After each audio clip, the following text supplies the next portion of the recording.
l'amélioration de la participation des femmes à tous les niveaux de développement, y compris le domaine de la paix et de la sécurité, occupe une place importante dans le projet de société de son Excellence, M. Bassirou Diomaye Diakhar Faye, président de la République du Sénégal, et de son Premier ministre, M. Ousmane Sonko.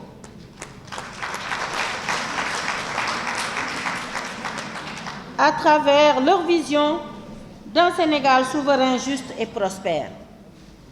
Avec son vœu constant d'un Sénégal réconcilié, uni et prospère, il a dédié l'axe 5 du projet à la consolidation de l'unité nationale et des solidarités dans un renforcement de la sécurité, de la paix et de la stabilité du pays.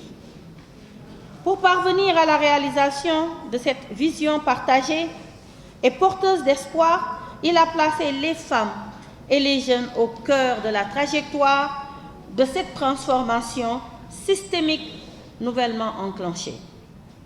Cette volonté politique vient renforcer les objectifs stratégiques du deuxième plan d'action national pour la mise en œuvre de la résolution 1325 qui rappelle la centralité du rôle que les femmes et les jeunes filles jouent dans les processus de prévention des conflits et de consolidation de la paix.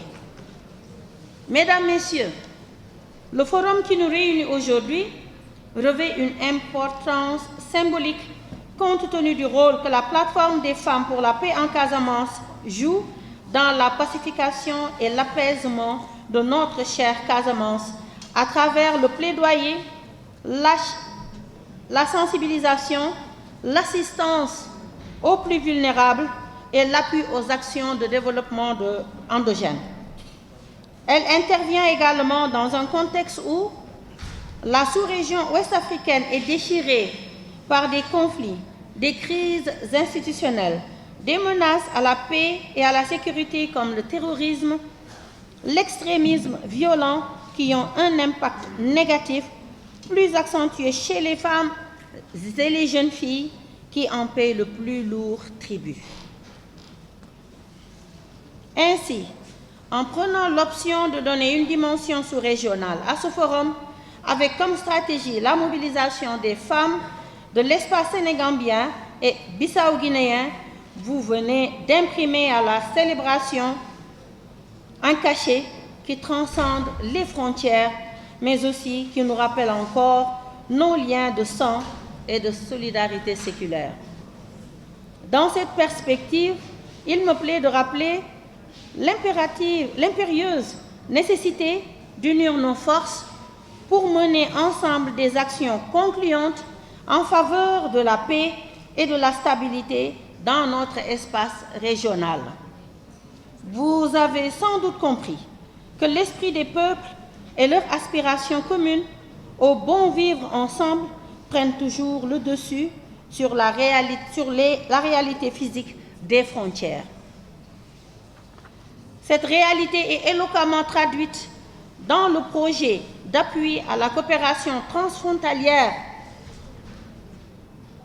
PRACT, qui vise à transformer les zones transfrontalières ouest-africaines en des espaces de paix, de sécurité et de développement de la coopération de proximité pour accélérer l'intégration régionale au sein de la CEDEAO.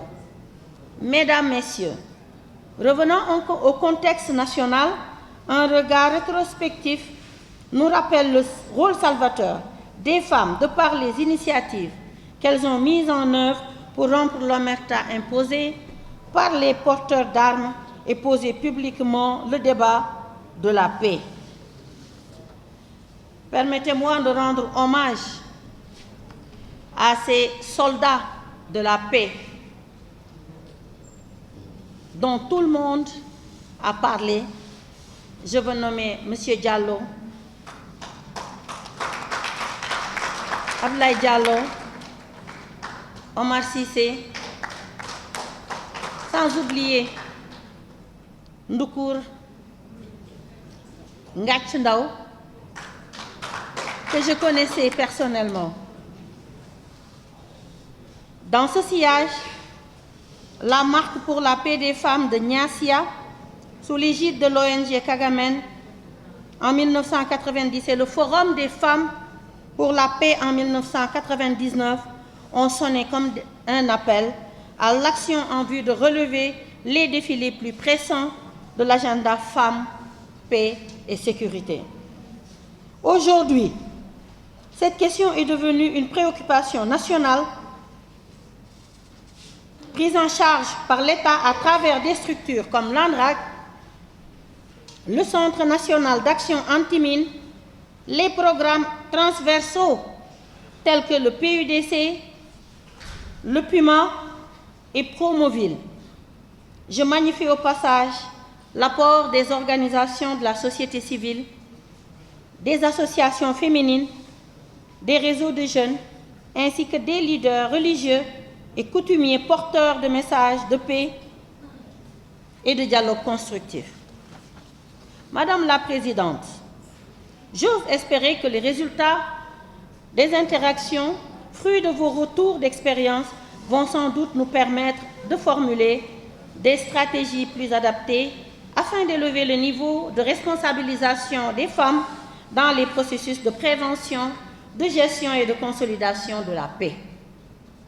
Mesdames, Messieurs, je ne saurais terminer sans renouveler mes remerciements à la plateforme des femmes pour la paix en Casamance pour la fructueuse collaboration avec les services de mon département autour des priorités que nous avons en partage.